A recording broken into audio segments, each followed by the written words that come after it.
നമ്മുടെ നെയ്യുടെ വില കൂടാൻ കാരണം നമ്മൾ ആ ക്വാളിറ്റി മെയിൻറ്റെയിൻ ചെയ്യുന്നതുകൊണ്ടാണ്. നോട്ടല്ല നമ്മൾ ചിന്തിക്കുന്ന ക്വാളിറ്റി. കാരണം അവിടെ 18 ലിറ്റർ കിട്ടുന്ന പശുവിനെ ഇവിടെ കൊണ്ടുവന്ന് നമ്മളുടെ രീതിയിൽ വളർത്തി 6 ലിറ്റർ കിട്ടുന്ന പാല് ഇത് കഴിഞ്ഞ് അരിവേപ്പിൻ്റെ ഇലയും മറ്റും കൊടുക്കും, പിന്നെയും കുറയുന്നുണ്ട്.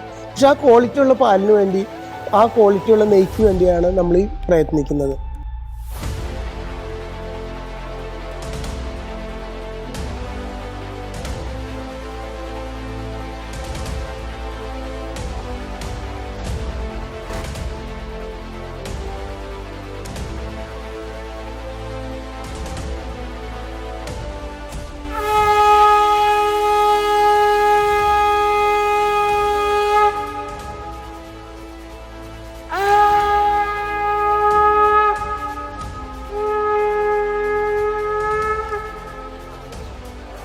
ഈച്ചയും കൊതുകുണ്ടോ?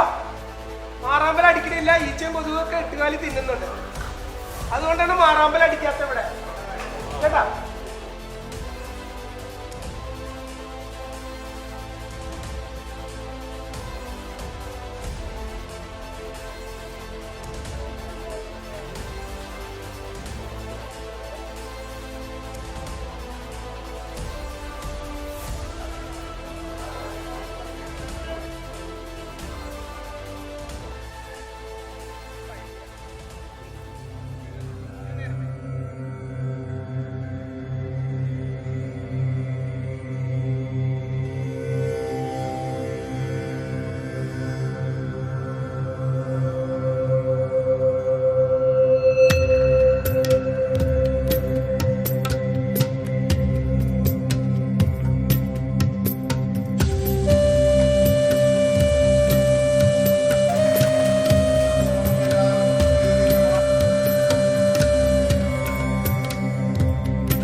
ഞങ്ങളൊരു യാത്ര പോയി, ഒരു ഡൽഹിക്ക് പോയി. ജനം ടിവിയുടെ ഒരു ഫംഗ്ഷന് ഞങ്ങൾ 4 പേരാണ് പോയപ്പോൾ ഞങ്ങൾ അങ്ങനെ പരിചയപ്പെട്ട് ഒരു 4 ദിവസം ഞങ്ങൾ ഒരുമിച്ചിട്ടായിരുന്നു. പക്ഷെ ഈ യാത്രയിൽ മുഴുവൻ വിജയകുമാർ ഒരു കാര്യം മാത്രമേ സംസാരിച്ചിട്ടുള്ളൂ, പശുക്കളെ കുറിച്ചു, ലക്ഷ്മിയെ കുറിച്ചു, അമ്മയെ കുറിച്ച്. ഞാൻ ആദ്യം ലക്ഷ്മി അമ്മയെ പിന്നെയാണ് മനസ്സിലായതൊക്കെ പശുക്കളാണ്. അദ്ദേഹത്തിൻ്റെ വലിയ ഒരു സത്യം പറഞ്ഞ ഒരു പാഷനാണ് ഇത്. എനിക്ക് അതിനെപ്പറ്റി കൂടുതൽ ഞാൻ മനസ്സിലാക്കിയത് പിന്നീട് ഈ 4 ദിവസം അദ്ദേഹത്തിൻ്റെ കൂടെ സംസാരിച്ചു. ഏത് സമയം ഇത് തന്നെ പറഞ്ഞുകൊണ്ടിരിക്കുന്നത്. ഇത് നിങ്ങൾക്ക് എല്ലാവർക്കും അറിയുമോ എന്ന് എനിക്കറിയില്ല. പക്ഷെ ഇത് പലരിടത്തും ഞാൻ സംസാരിച്ചപ്പോൾ ഇതൊരു നെയ്യാണ്, അതിന് ഒരുപാട് മെഡിസിൻ യൂസ് ചെയ്തിട്ട് ഒരുപാട് പേർക്ക് ഇത് ഗുണം ചെയ്യുന്നുണ്ടെന്നും എൻ്റെ ക്ലോസ് ആയിട്ടുള്ള വളരെ ഫ്രണ്ട്ലി ആയിട്ടുള്ള ആൾക്കാരുടെ അതിലൊക്കെ ഉപയോഗിക്കുന്നത് വളരെ നല്ലൊരു സാധനമാണെന്ന് പറഞ്ഞു. അപ്പോൾ എനിക്ക് തോന്നുന്നു അതിനെക്കുറിച്ച് കൂടുതലൂടെ സംസാരിക്കേണ്ടി വരും. അപ്പോൾ നിങ്ങളെല്ലാവരും പറ്റുകയാണെങ്കിൽ നിങ്ങൾക്ക് എന്തെങ്കിലുമൊക്കെ പ്രശ്നങ്ങളുണ്ടെങ്കിൽ വിളിക്കുക. ഏതായാലും ഇവരെ പരിചയപ്പെട്ടു അങ്ങനെ നിങ്ങളെല്ലാം കാണാൻ സാധിച്ചു. അതാണല്ലോ ഒരു നിമിത്തം എന്ന് പറയുന്നത്. പലരെയും നമ്മൾ മീറ്റ് ചെയ്യുന്ന അങ്ങനെയാണ്, പ്രതീക്ഷിക്കാതെ ഇവിടെ വന്നത് ഉണ്ടാക്കി കണ്ടു. സന്തോഷം, ഒരുപാട് ഇതിലൊക്കെ സന്തോഷം. സിനിമയൊക്കെ നിർമ്മിച്ചിട്ടുണ്ട് ഇല്ല. അപ്പോൾ അങ്ങനെയുള്ള സൗഹൃദങ്ങൾ അതുപോലെ തന്നെ എല്ലാവരും കാണാൻ കഴിഞ്ഞ സന്തോഷം. നമുക്ക് ഇതേപോലെ തന്നെ വളരെ ഇമ്പോർട്ടൻ്റ് ആയിട്ടുള്ള ഡോക്ടർ സുധോധനൻ, അദ്ദേഹത്തിന്റെ ക്ലാസ്സിലാണ് ഞാൻ നിങ്ങളെ എല്ലാവരും മെയിനായിട്ട് ഇവിടെ വിളിച്ചത്. നമുക്ക് അദ്ദേഹത്തിന്റെ ക്ലാസ് കിട്ടുക എന്ന് പറഞ്ഞാൽ വളരെ ഭാഗ്യമാണ്.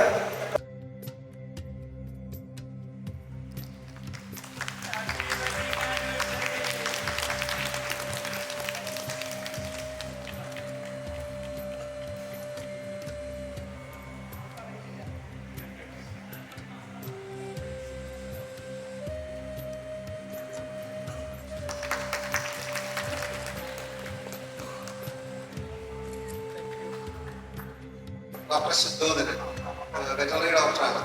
ഈ അച്ഛൻ്റെ തറവാട്ടിൽ നിന്നാണ് ശ്രീനാരായണ ഗുരു പഠിച്ചത്. അതുപോലെ എൻ്റെ അച്ഛൻ്റെ മേൽനോട്ടത്തിൽ സ്ഥാപിച്ച കോളേജാണ് TK മാധവ മെമ്മോറിയൽ കോളേജ് നെങ്ങിയാറകുളങ്ങര. അപ്പം എൻ്റെ നേതൃത്വത്തിൽ പ്രവർത്തിക്കുന്ന 2 സ്ഥാപനങ്ങളുണ്ട്. ശ്രീനാരായണ പബ്ലിക് സ്കൂൾ എലപ്പുള്ളി എന്ന് പറഞ്ഞ് പാലക്കാട് 1500 കുട്ടികൾ പഠിക്കുന്ന ഒരു വലിയ സ്കൂളുണ്ട്. പിന്നെ ശ്രീ വിദ്യാലയം കൊല്ലങ്കോട് എന്ന് പറഞ്ഞൊരു സ്കൂളുണ്ട്. ഇപ്പം ഞാനും വിദ്യാഭ്യാസ സ്ഥാപനവും ഒക്കെ ആയിട്ട് ബന്ധപ്പെട്ട് പ്രവർത്തിക്കുന്ന ഒരാളാണ്. ഇപ്പം കോളേജിൻ്റെ അച്ചീവ്മെൻ്റ് ഒക്കെ കേട്ട് എനിക്ക് വലിയ സന്തോഷമായി.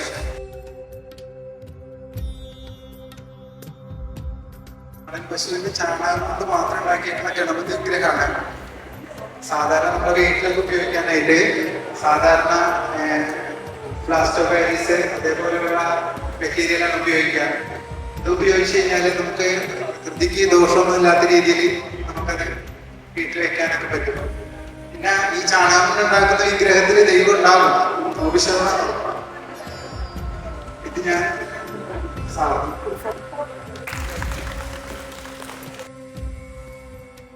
നാടൻ പശുക്കളെ സംരക്ഷിക്കുന്നു.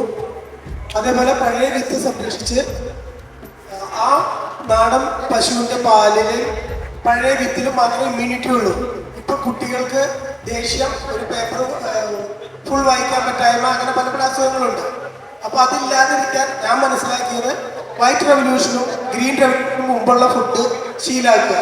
അതിലൂടെ ആരോഗ്യം ഉണ്ടാവും. ഇപ്പം തന്നെ നമുക്ക് കാണാം, ഒരു 300 കോടി ആസ്തിയുള്ള ഹോസ്പിറ്റലെല്ലാം 3000 കോടിക്ക് ആൾക്കാർ വന്ന് വാങ്ങിക്കൊണ്ടിരിക്കുകയാണ്. അതിന് കാരണം എന്തെന്നുകൊണ്ട് അല്ല, നമ്മളുടെ ലൈഫ് സ്റ്റൈലും ഫുഡ് സ്റ്റൈലാണ്. അപ്പോൾ അവരോട് പോയി സമരം ചെയ്യാൻ പോവാതെ നമ്മൾ തന്നെ പഴയ വിത്ത് സംരക്ഷിക്കുക, പഴയ പശുക്കളെ സംരക്ഷിക്കുക, ഹോസ്പിറ്റൽ ഒഴിവാക്കി ജീവിക്കാൻ ശ്രമിക്കുക. ഞാൻ ചെയ്യുന്ന മെയിൻ കാര്യം ഇതേമാതിരി അവിടെ 18 ലിറ്റർ കിട്ടുന്ന പശുവിനെ ഇവിടെ കൊണ്ടുവന്ന് സൂര്യൻ്റെ പ്രകാശത്തിലും ചന്ദ്രൻ്റെ പ്രകാശത്തിലും അഴിച്ചിട്ട് വളർത്തുന്ന പുല്ലുകളിലും കൊടുക്കാതെ ഏറ്റവും നല്ല ഭഗവാൻ ശ്രീകൃഷ്ണൻ ഉണ്ടായിരുന്ന സമയത്തുള്ള പാലുൽപ്പന്നങ്ങളാണ് എൻ്റെ മനസ്സിൽ. അതേമാതിരി വളർത്തി അവിടെ 18 കിട്ടുമ്പോൾ ഇവിടെ 6ഉം 4ഉം മാത്രമേ നമ്മൾ പശുക്കൾക്ക് കിട്ടുന്നുള്ളൂ. അതേപോലെ ആരോഗ്യത്തിൻ്റെ ഇല കൊടുക്കുമ്പോൾ പിന്നെയും പാല് കുറയും. പക്ഷെ നമുക്ക് ഏറ്റവും നല്ല പാല് കിട്ടും. 1 ലിറ്റർ പാലുണ്ടാക്കാൻ നമുക്ക് 400 രൂപ വില വരുന്നുണ്ട്. ഇത് മാറ്റി നമ്മൾ ഇപ്പോൾ 150-200 ലിറ്റർ പാല് കിട്ടുന്നത് പല്ലറ്റ് കൊടുക്കുകയാണെങ്കിൽ നമുക്കിപ്പോൾ 500, 600, 700 ലിറ്റർ പാല് കിട്ടും.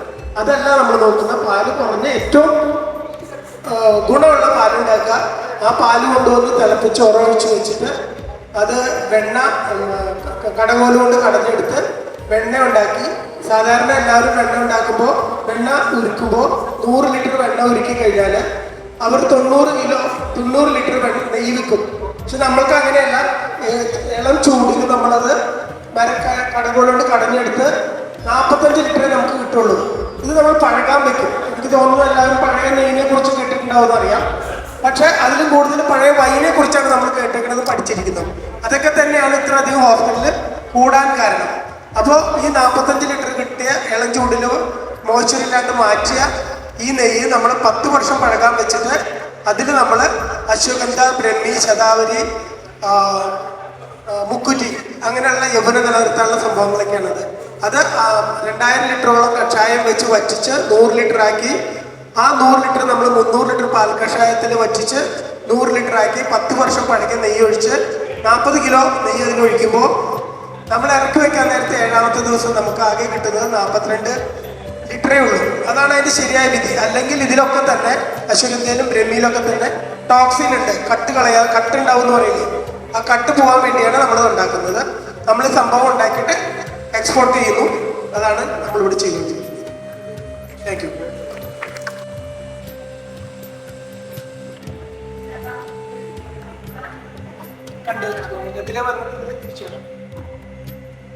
നമ്മൾ 50 വർഷത്തേക്ക് പഴകാൻ വെച്ചിട്ടുണ്ട് നെയ്യ്. 3000 കിലോ നെയ്യ് വെച്ചിട്ടുണ്ട്. ഇത് മേലെയാണ്. ഇത് നമ്മൾ 10 വർഷം പഴകാൻ വെച്ചിരിക്കുന്നത്. 10 വർഷം പഴകിയ നെയ്യിലാണ് നമ്മുടെ പ്രൊഡക്റ്റ് എല്ലാം ഉണ്ടാക്കുന്നത്. എല്ലാവരും പഴയ നെയ്യിനെ കുറിച്ച് കേട്ടിട്ടുണ്ടാവും എന്ന് വിശ്വസിക്കുന്നു. ഒരു പക്ഷെ വൈനാണ് ഇതിലും കൂടുതൽ കേട്ടിട്ടുണ്ടാവും. അതല്ല വേണ്ട, നെയ്യിനെ കുറിച്ച് കേൾക്കണം. ഇതിൽ ഒന്ന് കണ്ടോളൂ. വരും.